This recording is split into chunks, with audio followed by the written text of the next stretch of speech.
Suruh abah beli.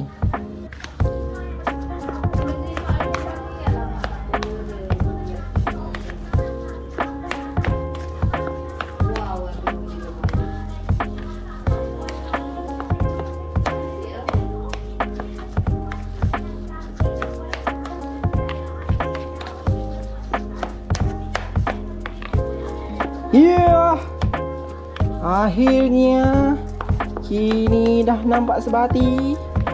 Ku merasai cinta yang suci. Okey, dah nampak dah keserasian kentang dengan daging itu. Daging ayam. Ni sebenarnya benda ni dah siap-siap tau. Kentang tadi pun aku dah siap lenyek, aku dah siap goreng, aku dah siap masak. Siapa pun nak buat bergedil tu tahulah bahan-bahan dia macam mana. Tinggal aku dah siap-siap masak. Sebab apa, kita nak ubah, buat kelainan sikit. Sebab nak celup dengan tepung kan. Nak nampak lain daripada lain sedikit. So kita buat lain daripada lain lah. Jadi aku dah siap-siap masak. Cuma kita goreng, nak masakkan tepung tu je. Yeah, I get you.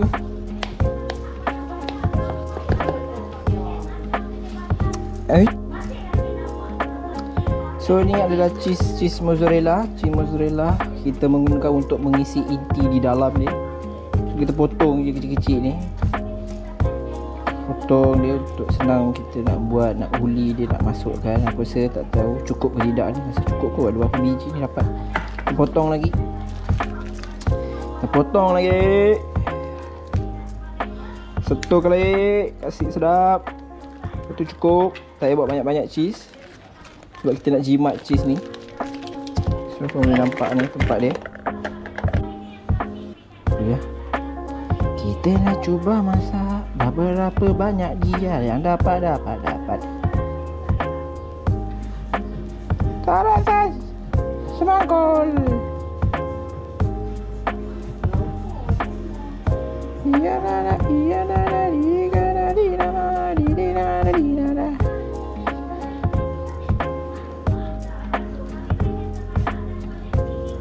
Cukup lah kot. Tarik sis. Mari kita masak. Aduh. Ini bekas kepada tak cheese je anak-anak. Ya. So kita buat separuh yang ada cheese, separuh tak ada cheese. Kalau ada lebih tak ada cheese lah. Kita tengok. Kita buat uji kaji hari ni. Sebab hari ni kita rasa nak makan ya. Sabun mesti kena ada. So, nampak tak lawah dia kat situ. Dah macam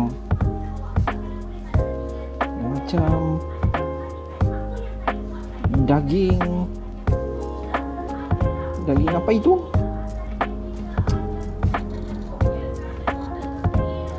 Dah lupa dah. Meatball. Tapi meatball kita lain lah kali ni kita buat. Nampak sikit kelainan dia kat situ. Patutnya cheese ni aku potong dia kecil sikit pun. So kalau aku potong kecil, benda jadi kecil. Ni boleh sangat ni. Boleh je wasuai. Menjadilah kesan dia. Ui.